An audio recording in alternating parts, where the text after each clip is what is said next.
At the heart of democracy's decline lies a fundamental human flaw: greed.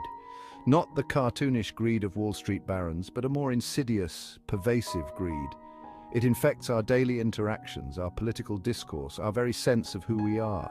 It is the relentless pursuit of self-interest at the expense of the common good. We see it in the erosion of civic responsibility, the me-first mentality that prioritizes individual gain over collective well-being. We see it in the rise of identity politics, where empathy and understanding are replaced by suspicion and resentment. We see it in the relentless pursuit of material wealth, even as our planet groans under the strain of overconsumption. This greed is not simply about money, it is a hunger for more power, more status, more validation. It is a bottomless pit that can never be filled, and in its insatiable more, it devours the very values that sustain a healthy democracy. When citizens become consumed by their own narrow interests, they lose sight of the bigger picture. They become easy prey for demagogues who exploit their fears and prejudices. They turn away from the messy, complex work of compromise and consensus building that is essential for democracy to function. This inward-looking, self-serving approach is a recipe for disaster. It creates a society where trust is broken, where cooperation is impossible, where the bonds of community are severed. It is a breeding ground for cynicism, apathy, and ultimately for authoritarianism. Nowhere is this crisis of democracy more apparent than in Europe. Once a bastion of liberal values, the continent now faces an existential threat from within. The rise of far-right populism, fueled by economic anxiety and anti-immigrant sentiment, has shaken the foundations of European unity. From the streets of Paris to the heart of the Bundestag, voices of intolerance and division grow louder. They peddle simplistic solutions to complex problems, scapegoating the vulnerable and undermining the very institutions that have guaranteed peace and prosperity for decades.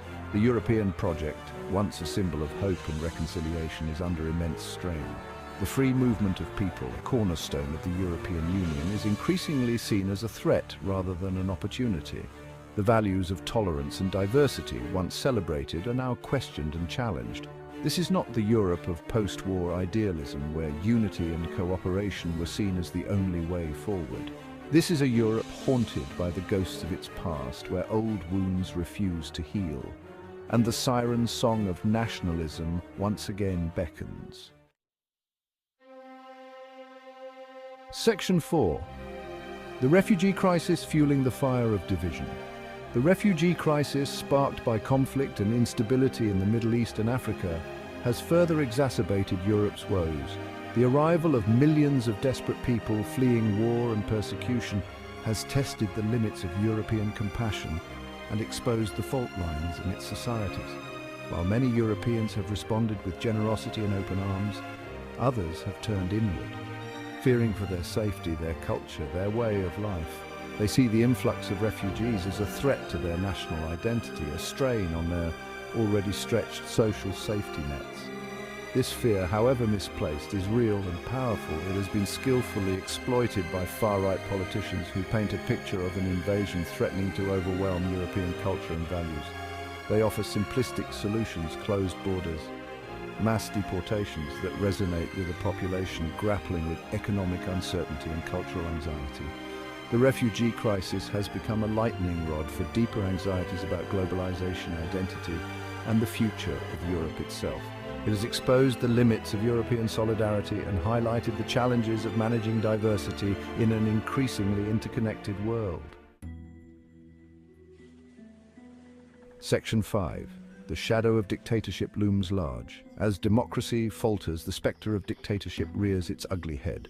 It may not come in the form of jackbooted thugs and military coups, but in a more insidious, gradual erosion of freedoms.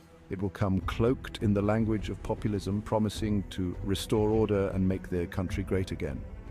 The warning signs are already flashing. Attacks on the free press, the judiciary, and independent institutions are becoming increasingly commonplace. Populist leaders, once content to rail against the elites from the sidelines, are now assuming positions of power, emboldened by a wave of popular support. They promise easy answers to complex problems, exploiting fear and resentment to consolidate their grip on power. They demonize their opponents, silence dissent, and chip away at the checks and balances that protect democratic societies. This is not a hypothetical scenario. It is happening right now in countries around the world, from Hungary to Turkey, from the Philippines to the United States. The rise of illiberal democracy is a stark reminder that democracy is not a spectator sport. It requires constant vigilance, active participation, and a willingness to defend its principles against all comers.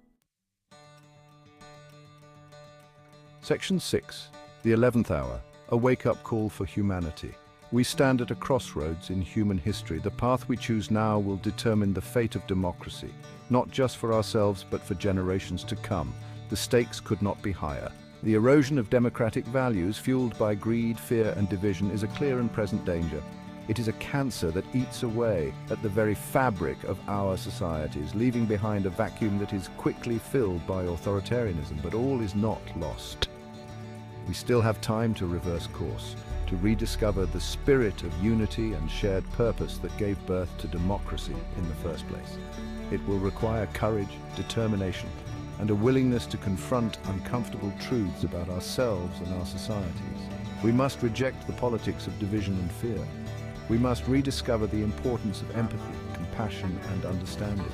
We must hold our leaders accountable for their actions and demand a return to civility and reasoned debate. The future of democracy is not preordained. It is up to us to shape it. Let us choose wisely. Let us choose hope over fear. Let us choose unity over division. Let us choose democracy.